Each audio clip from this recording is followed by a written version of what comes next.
98% da população mundial vive como zumbis, vive como pessoas que não conseguem realmente manifestar tudo aquilo que tem condições de manifestar, não conseguem viver tudo aquilo que tem condições de viver. É como se elas estivessem dormindo. Amém? Então, mais uma vez, a gente vê a ciência se rendendo à palavra de Deus. A palavra de Deus já dizia há muito tempo atrás, você tem que acordar, você está dormindo. Esse dormir, ou esse sono, não está falando de um sono espiritual. Amém? Porque você é um filho de Deus, amém? Você já entregou a sua vida a Jesus? Amém? Você já se rendeu ao Evangelho de Cristo? Então a palavra diz que você nasceu de novo no teu espírito. O teu espírito que estava morto foi recriado em Cristo. Então isso não está falando de uma morte espiritual, amém? Pegou aí, segura. Outra coisa, não está falando de uma morte física. Você está morto? Não, estou te vendo. Você está respirando, amém? Mas aqui nós vemos, ou o que a Bíblia está falando nesse momento, está falando de uma morte na alma. Então, 98% da população mundial, queridos, ele já até nasceu de novo, ou seja, o espírito dele está vivo, mas a alma dele ainda encontra-se meio que dormindo. Muitas das vezes, quando nós estamos caminhando numa direção, para você ficar, ou para esclarecer melhor sua mente, o acordar muitas das vezes pode ser em que você está caminhando numa direção de destruição, uma direção em que vai te levar para um abismo, uma direção em que vai te levar para viver coisas que Deus não quer que você viva, e Ele está usando pessoas para te chamar a atenção, para dizer para você, meu jovem, querido, querida, homem, mulher, se você continuar por esse caminho, o seu caminho vai ser caminho de tristeza, vai ser caminho de derrota, vai ser caminho de sofrimento. Nessa noite, a primeira coisa que o Espírito Santo fala ao seu coração e ao meu coração, é necessário que haja um despertamento. O primeiro versículo que nós lemos diz que aquele que ama o sono, ele fica o quê? Pobre. Ele vive na pobreza, ele vive uma vida que não prospera, uma vida improdutiva, ou seja, a consequência da vida improdutiva dele vai ser uma vida de fome, vai ser uma vida de desgraça, vai ser uma vida em que ele vai ter situações em que ele não precisaria passar. Amém? E eu faço uma pergunta para você novamente: quem é o maior interessado em que você viva na pobreza? Eu pergunto a você. Eu tenho 2 filhas. Você, como pai ou como mãe, tem algum interesse que o seu filho ou sua filha viva uma vida de escassez? Você ficaria feliz se ele vivesse uma vida de pobreza? Que é isso? Você está maluco? Claro que não. Então, quem é o único interessado em que você viva uma vida de pobreza? Eu posso te garantir uma coisa: não são as pessoas que te amam. Ninguém que te ama vai desejar que você vive uma vida de escassez e de pobreza. Amém? Então, o único interessado em que você viva essa vida é o nosso adversário. Então, você está entendendo onde eu quero chegar? Porque você é inteligente, eu sei disso. Então, queridos, o que faz força, ou quem faz força para que eu e você continuemos uma vida de sono, uma vida de morte ou de dormência? Quem é o maior interessado nisso? É o diabo. Então é por isso que o Senhor te trouxe nessa noite a este lugar, para dizer para você o seguinte: meu filho, eu quero que você acorde. Eu tenho sonhos para você, eu tenho planos para a sua vida. Amém? João 19, versículo 30, se eu não me engano. Põe aí no telão. Olha o que aconteceu aí. Isso aí foi a hora que Jesus estava crucificado. E a palavra diz o seguinte: quando Jesus tomou o vinagre, disse: está o quê? Consumado. Está o quê? Consumado. Está o quê? Consumado. E inclinando a sua cabeça, ele entregou o seu espírito. Diga assim comigo: Jesus não tinha pecado, portanto ele era imortal, ele não podia morrer, porque a palavra é bem clara: a alma que pecar, essa morrerá. Amém? Então Jesus, quando ele percebeu que tudo estava pronto, que a obra estava completada, que tudo estava perfeito, ele disse: agora está consumado, eu posso entregar a minha vida pela sua. Amém? Amém, querido? Diga assim comigo, eu. Diga seu nome. Daniel.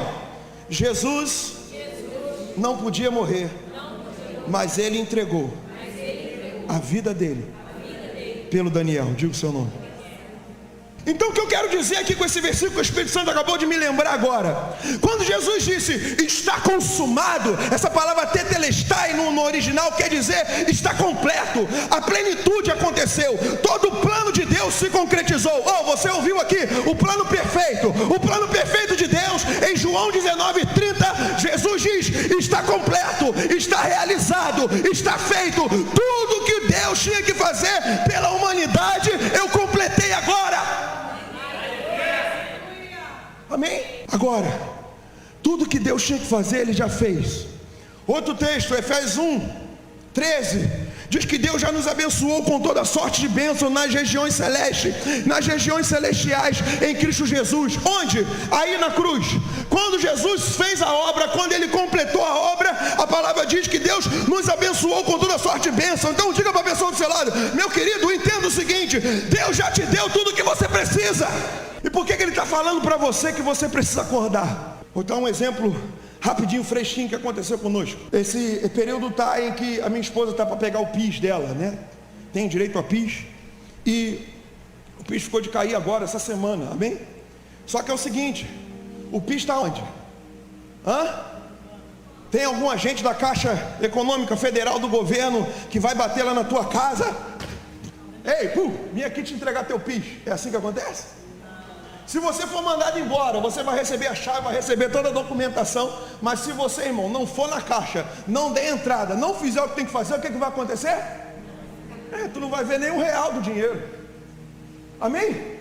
Então é direito garantido, Deus já fez, já realizou, já aconteceu. Mas se eu não tomar minha posição, se eu não me levantar, se eu não correr atrás, o que vai acontecer? Nada. Você está entendendo o que eu estou falando? Por que Deus está mandando você despertar e levantar? Porque Ele já te deu tudo o que você precisa. Ele já fez tudo o que você precisa. Ele já realizou tudo o que tinha que realizar. Porém, se você não tomar a sua posição, não se levantar, amém? Querido, o diabo vai querer te manter na pobreza. O diabo vai querer te manter preso. O diabo vai querer te manter oprimido. Vai querer te manter na situação em que você continua vivendo. Então Deus está falando nessa noite, acorda, se levante, porque tudo que você precisa já foi realizado. Amém, querido? Quantos anos você tem, meu amigo? 19, glória. Quantos anos você tem? Está mais nova ainda. Você tem quanto? 16, glória a Deus. Por que eu estou procurando os rostos mais jovens e estou perguntando? Porque quanto mais cedo você descobrir isso e colocar isso em prática, menos você sofrerá, menos a sua família sofrerá. Você vai construir uma família dentro de princípios poderosos de Deus. Você vai viver o sobrenatural na tua casa. A tua casa vai ser uma bênção onde você estiver. A tua família vai causar um auê no inferno, irmão. Amém? Então a palavra de Deus nos garante que Deus quer que você acorde e faça o quê? Se levante. Na semana retrasada eu falei que um dos problemas em que nós muitas das vezes não experimentamos o sobrenatural de Deus é porque o diabo ele nos amarra pelo medo. O diabo ele vai tentar paralisar a sua vida com o medo. Então você precisa entender que forças vão fazer oposição contra isso. Eu não vou falar isso novamente, mas eu disse semana passada que existem 3 forças que querem impedir você de acordar, de levantar, de tomar postura. A primeira, sabe qual é? E é a pior para mim, no meu ponto de vista, é você mesmo. A segunda força é o nosso inimigo, é a segunda força. E a terceira força são pessoas. Só que diga assim comigo, se eu entender que eu sou o maior responsável pela minha vida, pelo meu futuro, nem o diabo e nem ninguém consegue me manter dormindo. Foi por isso que semana passada e hoje eu estou chamando a atenção para você. Se eu pudesse, eu ia bater na tua cabeça. Acorda, não vai quebrar. Acorda, Porque ninguém pode amarrar, ninguém pode parar alguém que sabe quem é, que entendeu a palavra, entendeu a mensagem, se reveste da fé, se reveste da palavra de Deus, entende, o Senhor está comigo, nada pode me parar, eu tenho um futuro, Deus tem planos para mim, ninguém pode falar mal de mim, pode falar da minha família, pode inventar calúnia, pode ter inveja, pode tentar puxar o meu tapete, eu sei quem eu sou em Deus e nada vai me tirar